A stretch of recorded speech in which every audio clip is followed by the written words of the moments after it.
bills and had to get into church business, had to get into home business, had to get into relationship things and other things.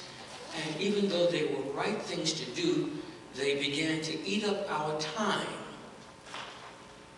They were exhausting us, even though in our hearts we knew that we needed to spend more time with God. And we didn't just want to say God understands how busy we are and that these things need to be done. So it keeps us from spending time with Him.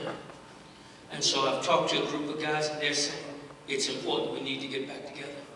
Because we didn't want God to stop doing what we knew He had started as if time did. But I'm going to make the investment that he talked about, because the church has to go further. And it has to become more than just a conversation and a message. It has to be manifested. And we have to be in position to receive that manifestation. Are you following me? So we just can't be, as he said, complacent in the fact that it doesn't matter. It matters. He's right. It matters a lot. Every moment we take from God matters. Every time you're not in the presence of God, it matters. I know you feel He understands, but it matters. It matters to your welfare. It matters to your Christian life. It was true what he said. Because I guarantee you, time away from God reflects in your personal life, reflects in your relationships and your behavior patterns. And we see all types of things happening, but we have our world that we live in. We develop our little bubble, that this is our little sphere, but there are things that are happening all around us that we're not impacting. Some we don't even have knowledge of, but we're not praying, we're not where we should be. So even when we do find out, we should be at a place where we can make an impact. And we have to stay there. I don't mean visit and then go back to where we were. I mean press our way to stay here. You understand? I felt like praying. I heard something the other night. You got to forgive me. I heard something the other night that I hadn't heard in a while. And that was the doorbell rang while I was asleep. I don't know how, maybe for some of you, you might feel somebody touch you. Some of you might feel a hand. Somebody might sit on your bed. You might get a sense that somebody's in the room. Something wakes you up in the middle of the night. For me, it has normally been a doorbell. And that doorbell has rang so loud that I get up at night, go downstairs, and look out the curtain to see who's standing outside ringing my doorbell. It is that loud in my sleep.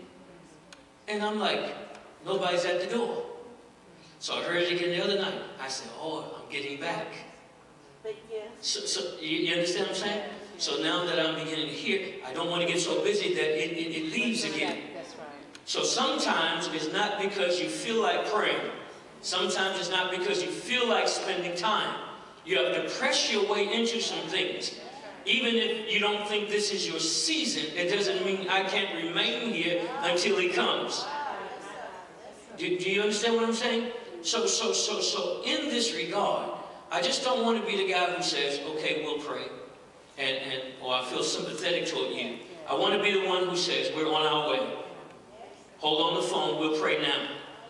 Turn the music down, turn TV off, let's go before the Lord, not wait. Are you following me? It's important that we make an impact. When somebody talks about giving, I want to be the guy first that says, I'm volunteering. And that's because I'm looking for more. Say, do you have it? Maybe not really, but what I have should help some. Let me give that. Are you following me?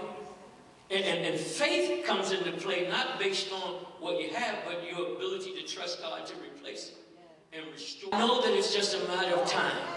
I know that in my spirit. We have people telling us every day, can we get the number? Where are you? Can we come? I also know that there's a fight for the enemy to keep them away. I also know that the enemy has some idea of what God wants to do with us. So he tries to keep us in certain positions so that we won't, at least in ourselves, think we're making that level of impact.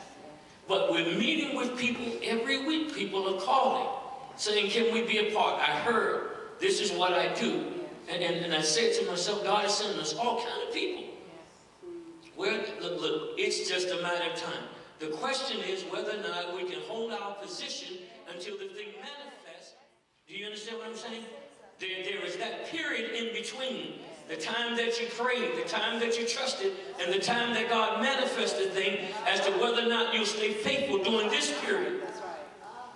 We've talked to people, even yesterday, they say, I prayed 4 years, I'm frustrated, I'm going to do something.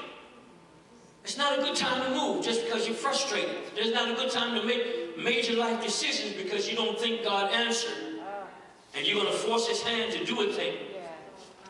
And these are church people, these are prayer warriors and so forth. And I'm like, we just have to be smarter. So if nothing else, we're going to make sure we maintain our giving. If nothing else, we're going to make sure we maintain our worship. If nothing else, we're going to make sure we keep our prayer life in order and that we keep the prayers in the church going forward.